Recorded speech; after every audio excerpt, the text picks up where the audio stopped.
We're back in Montana, folks. The land of endless skies, rugged mountains, and vast open plains. It's a place where the spirit of the Old West still lingers, and every corner has a story to tell. Remember that wacky wrestler Antonio Inoki? Yeah, the one with the crazy charisma. He wasn't just a wrestler. He was a larger-than-life character who could captivate an audience with just a glance.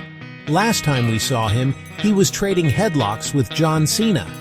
It was a clash of titans, a battle that left the crowd on the edge of their seats. The energy in the ring was electric, and every move was a spectacle. Who knew Cena was hiding out in a bison herd?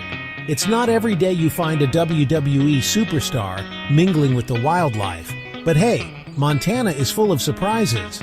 Anyways, Cena owed Inoki a favor. Turns out, Inoki's walkie-talkie was busted. In the middle of nowhere, communication is key, and a broken device can spell trouble. Who you gonna call when you need tech support in the apocalypse? A WWE champion, obviously. Cena, with his can-do attitude and resourcefulness, was the perfect man for the job. Cena whipped out some duct tape and spare wires. Boom! Inoki was back in business. It's amazing what a little ingenuity and some basic tools can accomplish. But where was he headed? Turns out, Inoki had a hunch. He was always a man of intuition, following his gut even when the path wasn't clear. He picked up a weird signal on his newly fixed walkie-talkie. It was faint, but it sounded familiar, like a ghost from the past trying to reach out, like the whirring of old Japanese machinery. It was a sound that brought back memories, a reminder of a time when technology was simpler, yet full of potential. Inoki followed the signal to the most unusual spot.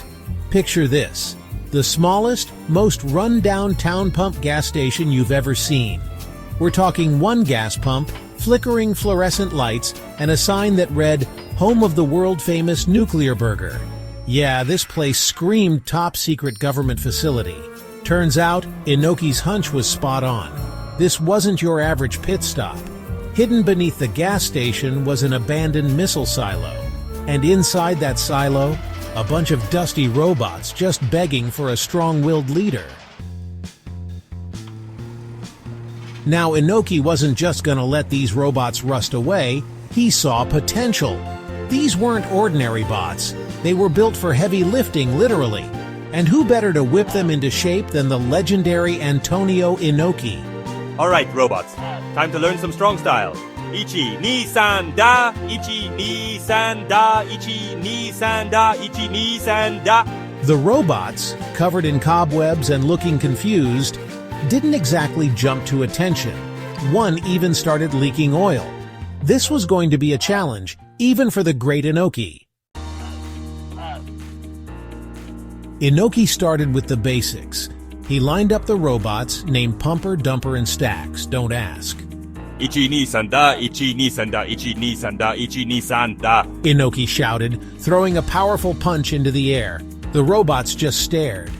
Ichi, ni, san, da. Ichi, ni, san, da. Ichi, ni, san, da. Ichi, ni, san, da. Inoki repeated, slower this time, demonstrating the punch again. Ichi. Pumper whirred, its robotic arm twitching. It was a slow start, but Inoki was determined. He drilled them on punches, kicks, and even his signature headbutt. The silo echoed with Inoki's commands. Ichi, ni, san, da. Ichi, ni, san, da. Ichi, ni, san, da. Ichi, ni, san, da. And the robots' hilariously clumsy attempts to follow. After a grueling training session, Inoki decided it was time to assess his robotic recruits. The room was filled with the hum of machinery and the occasional clank of metal against metal. Inoki, with a clipboard in hand, walked down the line of robots, each one standing at attention, waiting for their turn to be evaluated. He lined them up, like proud parents at a school play. Each robot had its own quirks and personality, a testament to the countless hours Inoki had spent programming and fine-tuning them. He couldn't help but feel a sense of pride, despite the numerous malfunctions and setbacks they had faced. Pumper! Inoki barked. His voice echoed through the room, causing a few of the robots to twitch nervously. Pumper, a medium-sized robot with a slightly dented exterior, stepped forward, its servos whirring in protest. Pumper, leaking oil and shaking, attempted a punch. The movement was slow and uncoordinated, a clear sign that its hydraulic system needed maintenance. Inoki made a note on his clipboard, his brow furrowing in concentration. It barely reached his chassis. The punch was weak, lacking the power and precision Inoki had hoped for. He sighed, knowing that Pumper would need a lot more work before it could be considered combat-ready. Needs more power. Dumper! Dumper, the biggest of the bunch, tried a kick. Its massive frame moved with surprising agility, but the kick was off balance, sending the robot teetering dangerously. It ended with Dumper toppling over with a loud clang. The sound reverberated through the room, causing a few of the smaller robots to jump in surprise. Inoki couldn't help but chuckle at the sight. Control Dumper, control Stacks. Stacks, the smallest and rustiest, just stood there. Its joints creaked as it tried to move, but it was clear that age had taken its toll on the little robot. Then, its head popped off and rolled across the floor. The other robots watched in silence, their sensors tracking the head as it came to a stop at Inoki's feet. We've got work to do.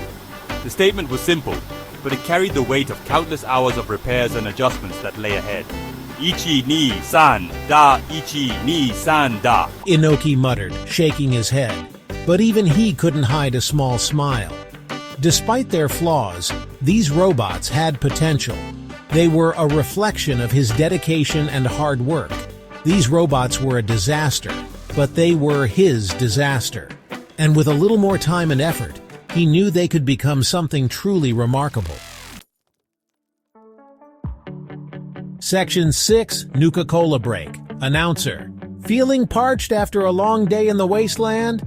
Reach for the refreshing taste of Nuka-Cola Quantum. It's the perfect pick-me-up with a blast of atomic flavor that'll knock your socks off. Nuka-Cola Quantum. It's got that certain something. Section 7, Malfunction Junction. This was a place where the old world met the new, a chaotic blend of rusted metal and forgotten dreams. The sign, barely hanging on, was a testament to the resilience of those who dared to inhabit this forsaken land. Training continued, but the robots were about as coordinated as a radroach in a Nuka-Cola factory. Pumper kept short-circuiting, its circuits sparking wildly as it tried to follow the simplest commands. The factory setting was a cacophony of noise and confusion, with robots bumping into each other and machinery clanking in the background. Dumper couldn't tell its left from its right, often spinning in circles as it tried to process its instructions. The retro setting only added to the surreal atmosphere, with outdated technology struggling to keep up with the demands of the present. And Stacks? Well, Stacks was mostly spare parts at this point. It was a miracle it could move at all, let alone participate in the training sessions. The post-apocalyptic world had not been kind to these mechanical beings, and it showed in every creak and groan of their metal bodies. One particularly chaotic training session ended with Pumper accidentally launching a training dummy through the ceiling. The force of the launch was unexpected, and the dummy shot upwards like a rocket, leaving a gaping hole in the ceiling. It crashed through, narrowly missing Inoki, who had been standing directly below. The near miss left everyone in stunned silence for a moment, the only sound being the faint hum of the robot's internal systems. What did I say about power control? Inoki's voice echoed through the training area, filled with frustration and a hint of desperation. Ichi, ni, san, da, ichi, ni, san, da, ichi, ni, san, da, ichi, ni, san, da. Inoki yelled, dusting himself off. The dust clung to his clothes, a constant reminder of the harsh environment they were trying to survive in. His patience was wearing thin, but he knew he couldn't give up on them. Ichi, ni, san, da, ichi, ni, san, da, ichi, ni, san, da, ichi, ni, san, da. Pumper just blinked its lights sadly. It didn't mean to cause trouble, it was just trying to do its best with the limited resources it had.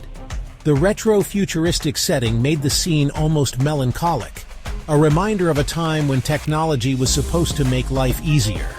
Even with their malfunctions, Inoki couldn't help but grow fond of his robot students. They were more than just machines to him. They were companions in this desolate world. Each one had its own quirks and personality, making them unique in their own way. They were a handful, but they were trying their best. Every task, no matter how small, was a monumental effort for them. Their clumsiness was endearing, a sign of their determination to improve. And in the post-apocalyptic world, what more could you ask for? In a place where survival was a daily struggle, the effort and heart these robots put into their training was a beacon of hope. They were a testament to the enduring spirit of life, even in the most unlikely of places. Section 8. Giant Robots from Japan. Just when Inoki was about to give up, the walkie-talkie crackled to life. It was a message from an old friend in Japan, a fellow wrestler who had a thing for building giant robots. The message was short but sweet. Inoki-san, need a hand? Ichi, nai, san, data, ichi, ni, san, da, ichi, ni, san, da, ichi, ni, san, da. A slow grin spread across Inoki's face.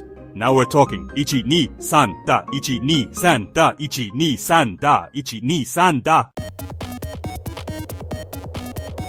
Section 9. See you in the wasteland. So, the adventure continues. Will Inoki's robots ever master the art of strong style? Will his friend from Japan arrive with a giant robot army? And what about that mysterious signal Inoki picked up? Find out next time on the hilarious adventures of Antonio Inoki. Same wasteland, same wacky time. Fade to black. The sound of a Vault-Tec door closing echoes as classic Fallout music plays.